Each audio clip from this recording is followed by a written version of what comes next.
Hi everyone, so my name is Hannah and I work for Commerce and I handle all the social media strategy-wise as well as the copywriting and content generation. Most of my presentation is GIFs and memes. If you don't know what they are, you'll soon find out. There's no mistake that it's in bright colours to help you wake up. And if you don't have social media, I think this presentation will be really good as to why you should. And if you do, then I hope you walk away with some tips as well. And I will be giving you tips along the way, so just jot any down that suit you. A bit about me, I started off in traditional PR, and I actually went into social media while I was at the PR firm and wanted to take over the Twitter and Facebook side of the clients that we were handling. And my CEO at the time said, well, I don't think social media is going to grow as much as PR has taken off at that time as well. So we're just going to keep it traditional PR, and then 5-6 years later, here I am, and it's my full-time job. But I have also covered all these other areas as well, including paid advertising, which I will talk about. Does anyone do paid advertising on Facebook or Twitter or Instagram here? Yeah, just a couple, that's good. So you'll be able to find out more about that as well. So what is social media? Whenever I ask people question this, they always think it's just Facebook, and I know Facebook is the biggest platform that people know about, but social media is so much bigger than that, especially if you're running it for business. So I hope today you will take away that you might find that Facebook isn't for you, and that's not necessarily a bad thing, but you have to be thinking about business and not personal. And that's what we're going to decide today as well, is what works for you and what doesn't. And a common myth straight away is a lot of people think social media is, once you get into social media, that you need to be having all the platforms as a business, which you don't. If you don't have social media, start off with one platform or two and build them. And if you have the time and the content to have all 3 platforms or all 5 platforms, or however many you choose to have, by all means go ahead. But if you don't worry about opening all these 50 accounts and then having a post in 2013 because you haven't been able to look at it. Do what's best for you and manage that as well. Social media is, in essence, is people having conversations online, whether it's talking about the frames that you stock, talking about your practice specifically, and then obviously everyday news as well. People are constantly talking, and the best social media ran pages are the ones that are listening. It's not just showcasing what you offer, but it's also listening to what other people are saying. These are a few forms of social media that are most common to people. Instagram isn't included, but it's one of the biggest ones. And then there's obviously YouTube, Vimeo, which is a part of Twitter, and it's a video platform. App, Facebook, LinkedIn, Twitter, Pinterest, Snapchat. Again, you don't have to have all of them, but these are just some ideas to look at. But that's not the only forms of social media. You do have blogs, microblogs, social bookmarks, podcasts. If you do have the ability to do podcasts and share your expertise through podcasts, I definitely suggest that. But the way that we're seeing social media go into 2018 is a lot to do with video. So if you're not doing videos at the moment, then I would probably encourage you to do so. And I can give you some video ideas later on as well of what you should be sharing as an optician independent practice. And then there are obviously others as well. Does anybody actually run blogs or have blogs for their website or for their practice? No? Yeah? Don't update as much. That's what we find, and a lot of people don't do blogs, but actually if you're stocking any kind of brand, even if it's your own brand, you need to be writing blogs to help with SEO, which is the Google search, and it helps with organic reach. But it also gives people that go onto your website an insight into you. Blogs can be anything from about your practice, what you've been doing, a new member starting, as well as information about the brands that you stock, any updated news that they have. You can always take content from them. It doesn't always have to be you sitting down trying to write 2,000-word blog. Blogs can be short. But if you are writing blogs, just be aware of keywords that you need to put in. I would advise looking at other people's blogs as well from other practices, just seeing what the topic is and staying current as well. Does anybody know who any of these people are? Richard knows one. No? Maybe? No. Yep, there is a couple of YouTubers there. Top one, top left, is he an I'm a Celebrity? He looks like the... This guy Yeah, and there's a YouTuber on Celebrity. looks like exactly like him, I know, but I don't think it is him. Yeah. They all look the same now. No, so this is, I mean, a producer for music, also, you know, does all these other things to do with music in the musical industry. Makeup and beauty. PewDiePie is the most watched YouTuber at the moment and the most followed. He has billions of followers, and what he actually does is sit in his room, play video games, and has people watching, and then he just comments. And he gets billions and billions and billions. That really is it. But that's his full-time job. And Zoella talks about music, and she talks about beauty, lifestyle, home decorate, how she decorates her room, how she places her makeup. And within an hour of her putting up a video, she gets on average about 1.2 million views on the page, DJ Khaled, he has a Snapchat. He's actually a music guru in the musical world, but he has Snapchat, and on his Snapchat, with every post that he puts up, and it could be one of his shoe, and he has done this, it gets about 1.3 million views. And that could be anything that he posts up. So this is just to show you that different industries have made their mark on digital marketing, and it's not necessarily that they were famous before they came into, you know, half of these, actually, more than half, weren't famous or known before they made a mark on the digital platform. And they just ran with the idea that they were unique and they had something unique to offer. And just listen to what people say. PewDiePie, I know, when I look at his comments, he'll be reading the comments that people are saying, and then he'll be talking to his followers or whoever's watching and make jokes and really make them feel at home, because what you're actually doing is just staring at him playing games. So your practice. I know that this is the first thing when I say, what do you want to do to help your social media page? And that's what I hear a lot. We want more followers, or we want more engagement, or we want more people to interact and share our posts. And these are things to consider. I don't know if you can see it that well.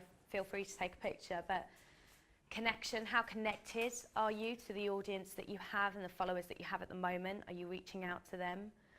Remember that this is a brand, it's not your personal page. So a brand has to represent, and you know, a tone of voice, the service that you offer, it all has to align when you're running social media pages. Consistency is key, and by consistency I don't mean you have to post 8 times a week on Facebook, 20 times on Twitter. On Facebook, I would probably say 2 to 3 times a week if you have that content. If not, start off with 1 post a week. But that's relevant, and that's about the practice or about you or about the brands that you stock. Creativity with your posts as well.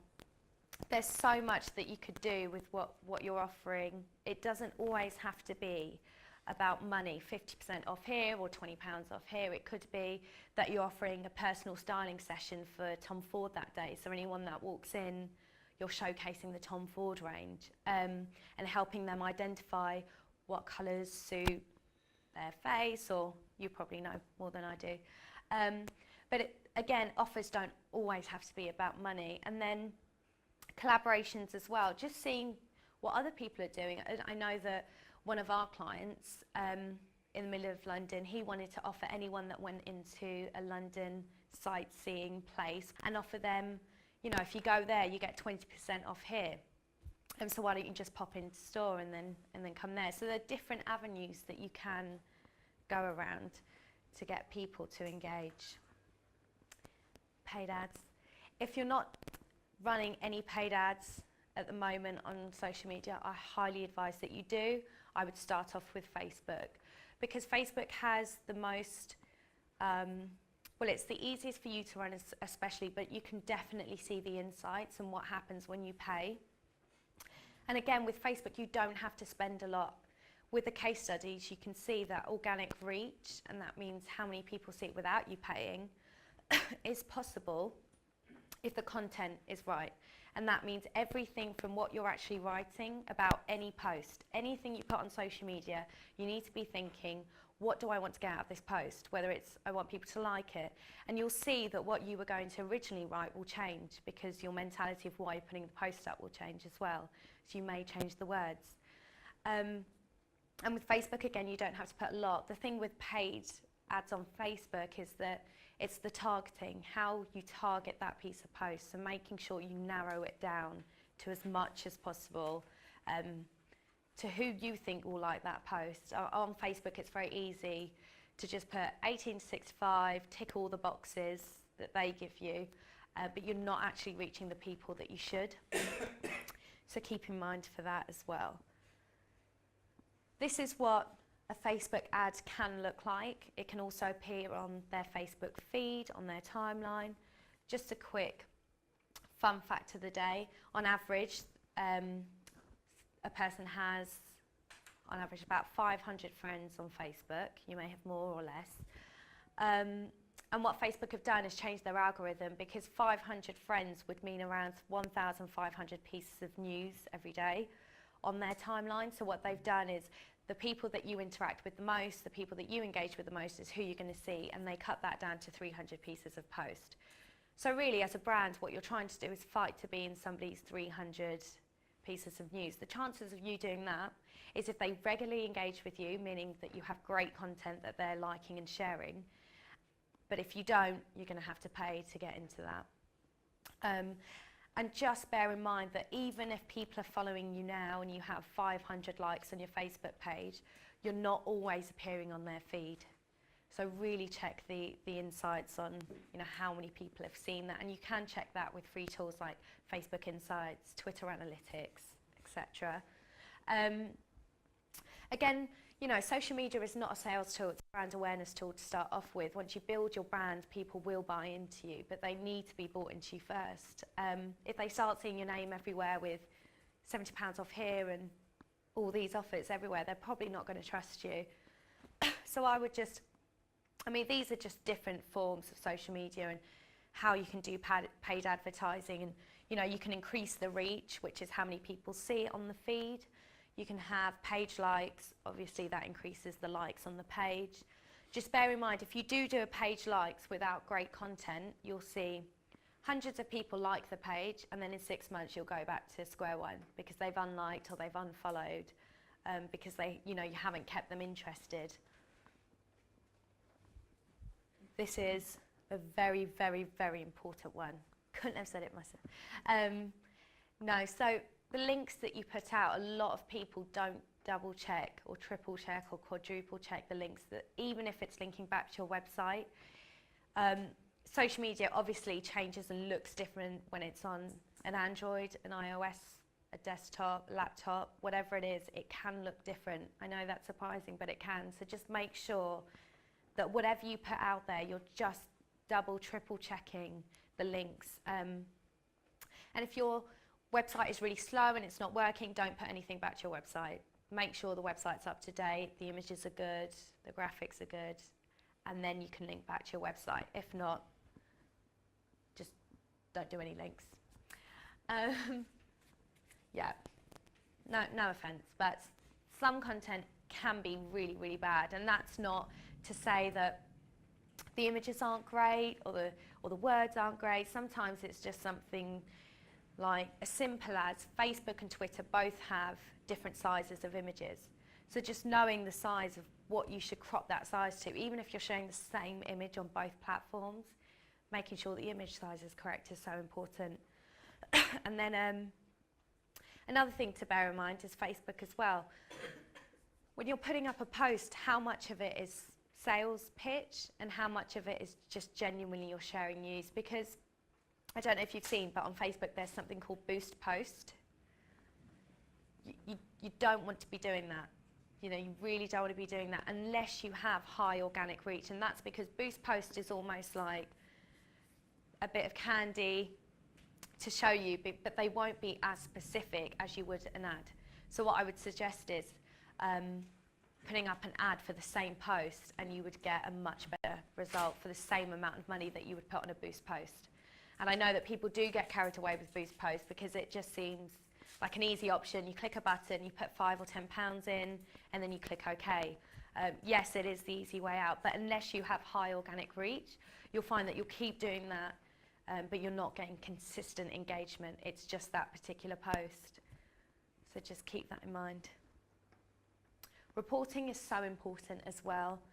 How many of you, if you do have social media pages, sit back at the end of the month and review the whole, anything that you've posted? Yeah? Yeah, no, that's good. I look at it, but I don't understand it. Oh, okay. Yeah, that's another thing. So how we do reporting is we go through at Opticommerce, through it with our clients. We go through everything from, you know, the reach, the engagement, how people have commented, if they've shared the post, what worked well, what doesn't. And with social media, if you really want to benefit from social media, you need to be checking that on a monthly, weekly basis, you know, at least monthly. But you need to be regularly checking just what worked and what didn't. And you might see that a post was great, but what we'll see in a minute is you might be putting great posts out there, but you don't know what time is best to post. And that's like going, I read a quote that said that's like going through a revolving door and just not knowing where the exit is. You need to know what time to post towards your audience. And there's different ways that you can find that out. We actually have a reporting tool that can do that. This is another example of activity. So you can see on different days what posts had the most activity, what didn't. And that's, again, so important to know what people were reacting to and what they weren't as well. This is an example of the timing. I don't know if you can see, but the darkest blue says 100, the mid-tone blue is 67, and the lighter ones are 33. This means 100% engagement for that post. The rest mean that we posted at this time, but this is the engagement of 33%, and then you got 67%, which is okay. But ideally, you want 100%. So for this particular client, it was Tuesday at 9 a.m. That was the best time. Is it 9? Yes. But then if we were to, you know, post at this time, Wednesday at 3, we probably wouldn't, Thursday at 3, we wouldn't get as much engagement. So knowing this takes some time. You need to be constantly posting and just checking which ones work. For your audience, it might be a Tuesday at 8 p.m, and that's where most of your followers are looking. But you need to be tracking when they're most engaging, and some of your best pieces of work could just been missed because you didn't post at the right time.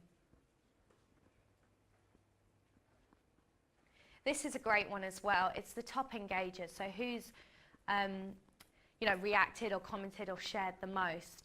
And this is a great tool for us because then we can say, oh, you know, it's Sarah has been, you know, Sarah so-and-so 92 has been commenting, and then they go, oh, actually, that's my sister. And we're like, okay, well, we know that that's not really a top engager. But this is great to know that if people are engaging with you and they aren't patients yet or they aren't customers, it's a great way to know. So you can just message them on Instagram or Twitter and Facebook and say, look, I appreciate that you've shared so much of our posts or engaged with us. Here's an extra 10% off on this day if you come in. We'd like to offer you this. So these small incentives make such a difference to your following. I know it's quite hard to believe that, but people will become fans of your brand if you're putting out content that they can relate to and that they're interested in. With the optics industry, it's, you know, although it's slightly different, there's a wealth of information that you can use. Selena Gomez, again, Paul mentioned that she's been in the newspaper a lot and in the papers a lot about whatever, her personal life, but she actually stepped out in Limburg the other day. Did anyone tweet or comment about that? No, but that's a great opportunity for, you know, you to just tweet that picture of her stepping out in these Limburg frames, and she looked really good and the pictures were high quality. And this is content that you can share. You don't always have to start from scratch and create an image for your own. Just take the brands that you use and see what they're saying as well at the same time. So we usually go through an audit process where we go through the social media that you have at the moment. We go through the brand. You know, a favourite question of mine is, how would you describe your practice in 3 words? And that's going to be unique and different for everybody, and that's what's great about social media, is it is unique to your business.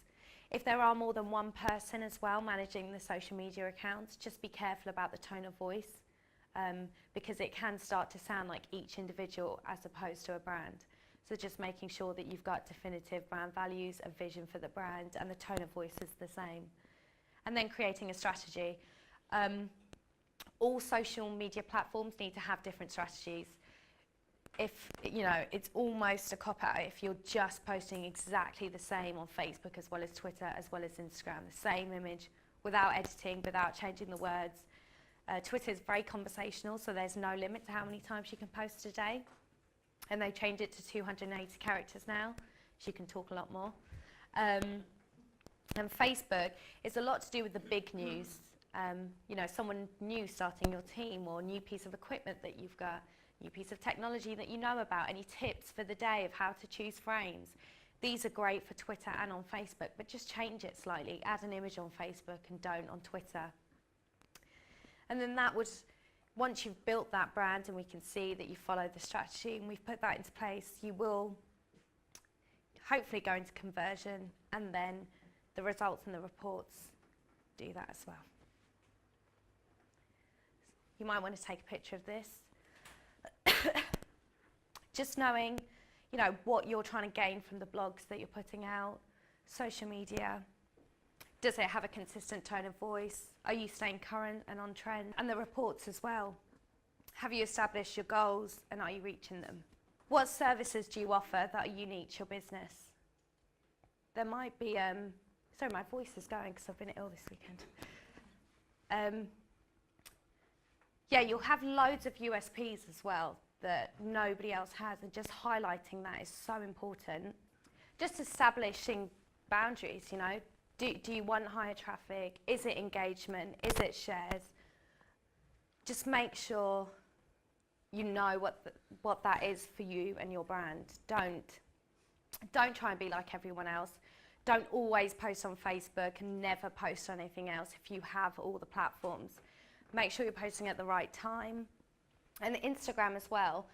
Make sure you have high quality images.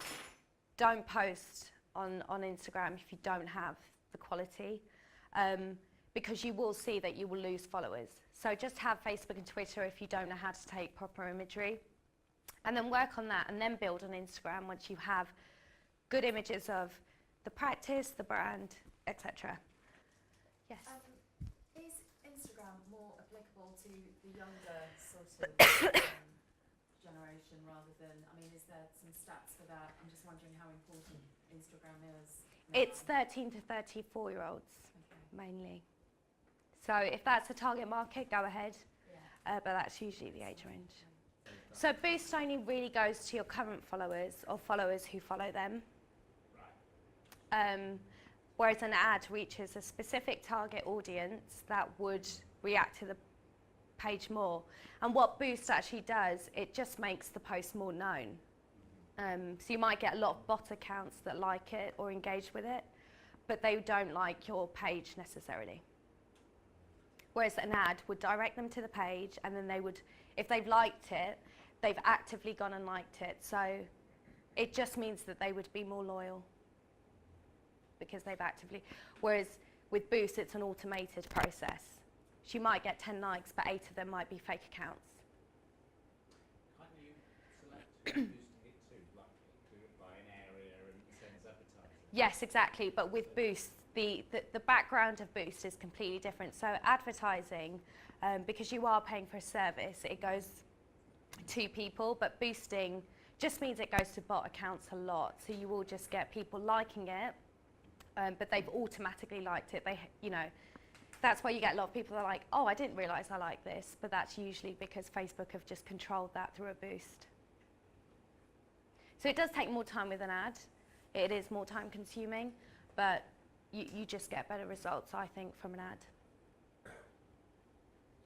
How often does things go wrong with social media because somebody doesn't like you? Do you worry about that kind of thing? I don't think it's necessarily a bad thing. I think if someone does, you know, comment and leave a bad review, that's up to you to then try and rectify that. for somebody else. I know that is a worry that people have, but it's better to reach people and know what's going wrong than to not know at all and continue to be doing it.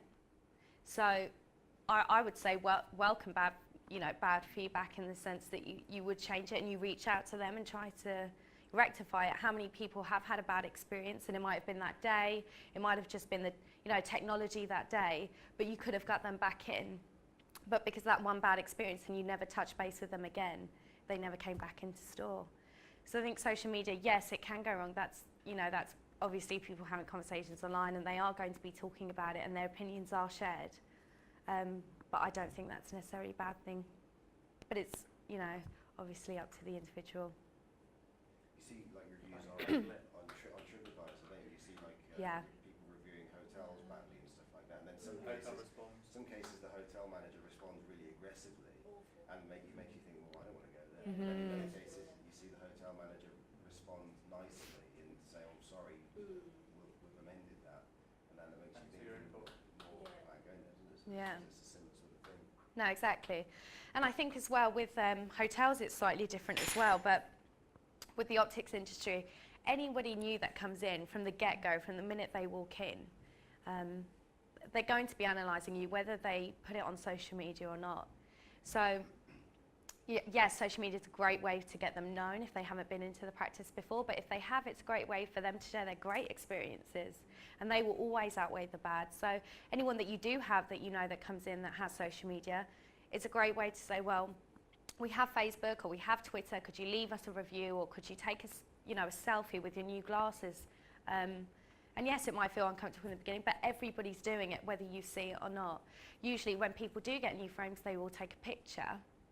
But you may not necessarily see it, so why not just ask for that? And that's great content to share as well, because it's unique and real. And just bear in mind as well that, whether it's Gmail, whether it's Google My Biz, anything that, it's all a digital platform, and these are just digital arms. So social media is one platform. Again, yes, it is time consuming, but it can benefit your business. So just find out what's right for you.